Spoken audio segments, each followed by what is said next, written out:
오늘 말씀은 열왕기하 21장 남한국 14대왕 므낫세와 15대왕 아몬의 죄악상에 대해서 함께 생각해 보려고 하는데요.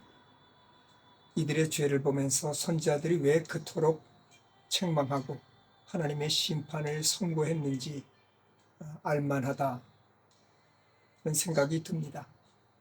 다윗 왕 이래 가장 훌륭한 왕이었던 그의 아버지 히스기야와는 달리 므낫세는 남유다에서 가장 사악한 왕으로 55년 동안이나 치리를 했습니다.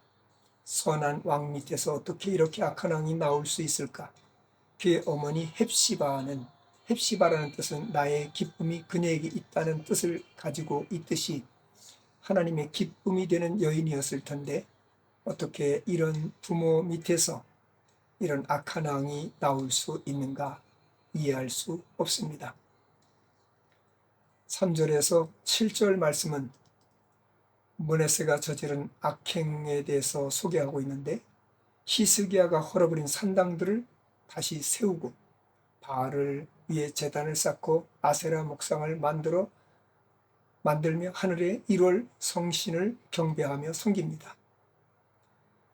하나님께서 자기 이름을 두시겠다고 하신 성전 안에 이방 제단을 세우고 아세라 목상을 성전에 세웁니다. 자기 아들을 불 가운데로 지나가게 하고 점치며 사수를 행하며 신접한 자와 박수를 신임해서 하나님 보시기에 악을 많이 행해서 하나님께로부터 진노를 받게 되었다. 하나님께서 그들에게 진노하셨다라고 기록합니다. 8절에서 11절은 백성들의 죄에 대해서 말씀하고 있는데 하나님의 말씀에 순종하면 조상들에게 준 땅에서 영원히 살 것이라고 말씀하셨음에도 불구하고 므낫세의 꾀임에 넘어가서 백성들도 하나님 말씀을 듣지 않고 이스라엘 자손 앞에서 멸하신 다른 여러 민족보다 더 심한 죄를 짓게 됩니다. 그러므로 하나님께서 유다를 멸하시겠다고 작정하시면서 심판을 선고하십니다. 12절에서 15절 말씀에 하나님께서 정의의 잣대로 저들을 저울질하며 예루살렘을 멸하겠다 하십니다.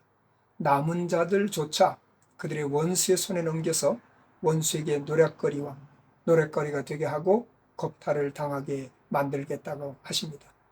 15절에 이는 애굽에서 나온 그의 조상 때부터 오늘까지 내가 보기에 악을 행하여 나의 진노를 일으켰음이니라 하시는 말씀은 오래 참으시는 하나님께서 이제는 더 이상 참을 수 없게 되었다라는 말씀입니다.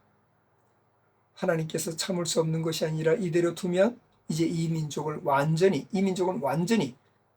지구상에서 사라질 위기에 놓여 있기 때문에 하나님께서 저들을 징계하실 수밖에 없다는 것을 말씀하고 계신 것입니다.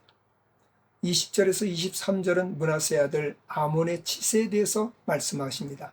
아몬 또한 그의 아버지 므낫세를 닮아서 아버지와 같이 여호와 보시기에 악을 행했습니다. 그의 아버지가 섬기던 우상들을 섬기고 경배하고 그의 조상들의 하나님 여호와를 버리고 그 길로 행하지 않았습니다. 마침내 그의 신복들에 의해서 궁중에서 살해를 당하고 그의 아들 요시야가 왕위에 오르게 됩니다.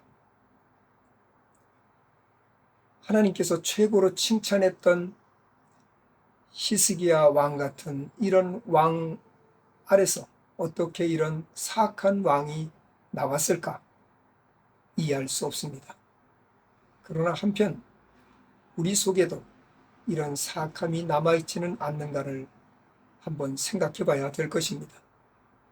누구든 예외는 없습니다. 선줄로 생각하는 자는 늘 넘어질까 조심해야 될 것입니다. 이런 우리 속에 그런 가능성이 있지 않은가 생각해 보고 또 다른 사람들과 함께 나눠보면 좋겠습니다.